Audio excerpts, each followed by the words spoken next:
Bonjour à toutes et à tous, bienvenue dans la Géozone. Aujourd'hui on va se plonger un peu dans la géopolitique d'un pays qu'on connaît assez mal finalement, la Russie. En Occident, le président russe Vladimir Poutine est vu comme un dictateur terrifiant et sans âme, mais alors comment expliquer sa popularité en Russie? Entre nostalgie, autoritarisme, nationalisme et communication bien rodée, découvrons ensemble pourquoi les Russes aiment tant Vladimir Poutine. Forcément, après 5 ans de vidéos sur YouTube, je commence à vous connaître, mes très chers abonnés. Et vous vous dites, mais les Russes, ils n'aiment pas vraiment Poutine, c'est que de la propagande tout ça. En fait, c'est plus compliqué. C'est vrai que si vous écoutez n'importe quel média occidental, Poutine est souvent qualifié comme un tyran autoritaire, le nouveau tsar des Russes. Aujourd'hui, la Russie est 150e sur 180 dans le classement de Reporters sans frontières sur la liberté de la presse, est 129e sur 180 dans l'indice de corruption Transparency International. On entend parler de grosses manifestations réprimées par la police, les opposants politiques sont écartés, ceux qui ont de la chance sont emprisonnés alors que les autres sont empoisonnés ou tués. On parle beaucoup d'Alexei Navalny cette année, mais il y a eu Alexander Litvinenko ou Anna Politkovskaya avant lui, mais n'empêche qu'avec tout ce que je viens de vous dire, aujourd'hui et selon le centre de sondage indépendant Levada, Poutine est soutenu par 2/3 des Russes. Et ça a culminé jusque 88% des scores qui font rêver les présidents occidentaux. Alors comment pouvons-nous expliquer sa popularité ?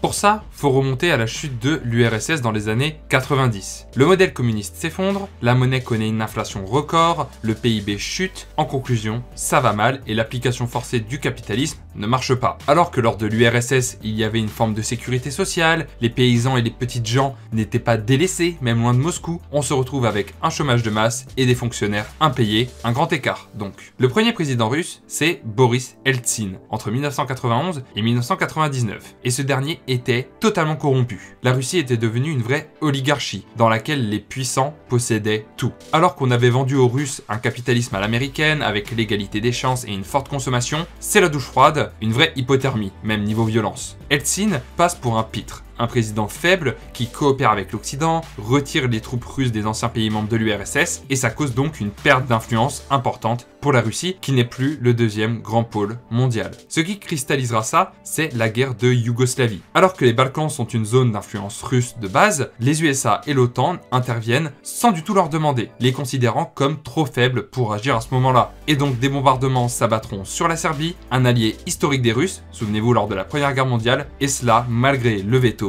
de ces derniers. Le peuple russe se sent dès lors méprisé et humilié par les Américains, alors qu'ils essayent eux de bien faire. Un autre exemple de la prise de confiance des Occidentaux, c'est lors de l'élargissement de l'OTAN aux 3 pays baltes en 2004, alors que George Bush avait dit à Gorbatchev que ça n'arriverait jamais. Les Occidentaux sont donc maintenant présents dans ce que l'on appelle l'étranger proche, c'est-à-dire les anciens pays membres de l'URSS, menaçant donc la sécurité de la Russie. Lors des élections de 1999, les oligarques qui tiennent le pays cherchent la marionnette idéale pour remplacer Eltsine, qui est très critiqué. Et leur choix se porte sur un ancien du KGB, Vladimir Poutine. Mais aujourd'hui, la marionnette est devenue le marionnettiste. Poutine lance des réformes dès son arrivée pour remettre l'économie du pays à flot, surtout grâce aux ressources naturelles. Et ça a super bien marché. Entre 1999 et 2005, la croissance russe est de 6,7% et les ménages gagnent entre 10% et 15% de plus, permettant de créer quelque chose qui n'existait pas, une classe moyenne capable de consommer. Les réformes économiques réduisent l'influence des oligarques, et ceux qui veulent se lancer dans la politique pour contrer Poutine sont gentiment écartés, je veux dire par là expropriés par exemple. Après la chute de l'URSS, forcément, redresser l'économie du pays était important. Mais pas aussi important qu'une chose, la puissance du pays à l'international. Mais depuis la guerre de Yougoslavie et le rapprochement avec l'Occident, le patriotisme russe est en berne. L'URSS, qui était un des 2 grands pôles, disparaît totalement, laissant la place à l'Occident, et les Russes vivent très mal le fait d'être mis sur la touche par les Américains. Et ça, Poutine l'a très bien compris. Les Russes sont fiers de l'être, donc il faut leur redonner cette fierté perdue lors des années 90. Tout commence lors de la guerre de Géorgie en 2008, dont on avait déjà parlé dans ma vidéo sur la Géorgie justement, qui permet aux Russes de rétablir leur influence dans le Caucase. Et en 2013, la Russie intervient militairement pour la première fois hors de sa zone d'influence depuis la chute de l'URSS en Syrie pour soutenir Bachar al-Assad. Alors que les Occidentaux galèrent, les Russes arrivent à négocier la destruction des armes chimiques du régime syrien et récupèrent Palmyre et Alep, montrant à la communauté internationale qu'en Syrie, faudra compter sur eux. Et évidemment, comment ne pas parler de l'annexion de la Crimée? C'est le tour de force de Poutine. Alors que le pays connaît une forte récession en 2014, il décide d'annexer la Crimée, qui est pour les Russes une terre qui leur appartient de droit. On est même au stade où des opposants à Poutine, qui participaient à des manifestations pour le destituer, le félicitent d'avoir récupéré la Crimée à l'Ukraine. Ça montre le consensus qui existe dans la population russe concernant la Crimée. Et le pire, c'est que les sanctions internationales contre la Russie ont encore plus renforcé Poutine, que les Russes voient maintenant comme le sauveur qui se bat pour son pays, envers et contre tous.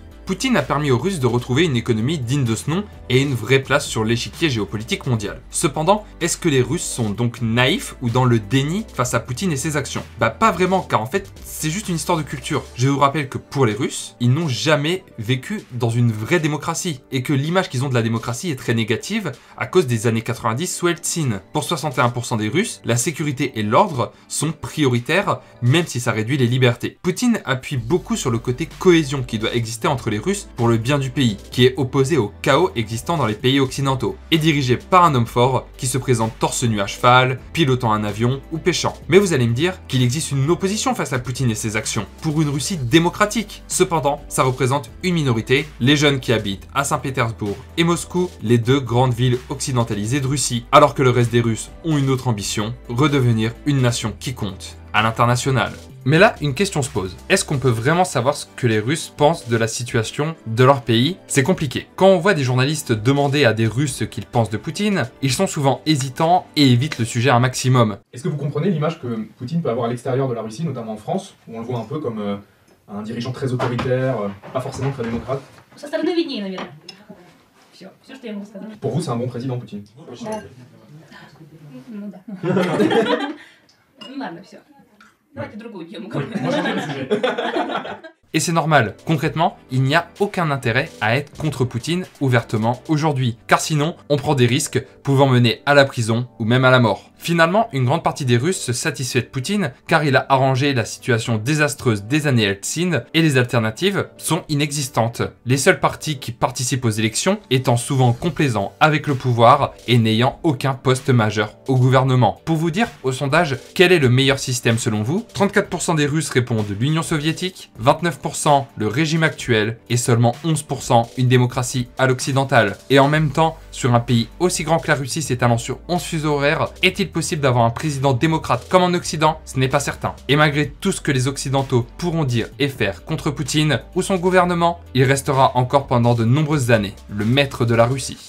L'objectif de cette vidéo était de vous montrer que les Russes ne sont pas des moutons ahuris qui votent pour Poutine, le dictateur, sans réfléchir à cause d'une propagande bien menée. Que l'on soit d'accord ou pas avec lui, Poutine a permis de redresser la Russie et de la faire redevenir un pays fort à l'international, ce qui n'était évidemment pas gagné d'avance. Mais ne vous y trompez pas, cette vidéo n'est pas ici pour légitimer Poutine, qui reste un dirigeant très autoritaire menant une politique hyper répressive. Et vous, que pensez-vous de Vladimir Poutine? N'hésitez pas à me le dire dans les commentaires. Et merci d'avoir suivi cette vidéo, j'espère qu'elle vous aura plu. Si c'est le cas, n'oubliez pas le pouce bleu et de la partager avec vos amis. Vous pouvez aussi venir me suivre sur mes réseaux sociaux, tous les liens sont dans la description. À la prochaine dans la Géozone, ciao!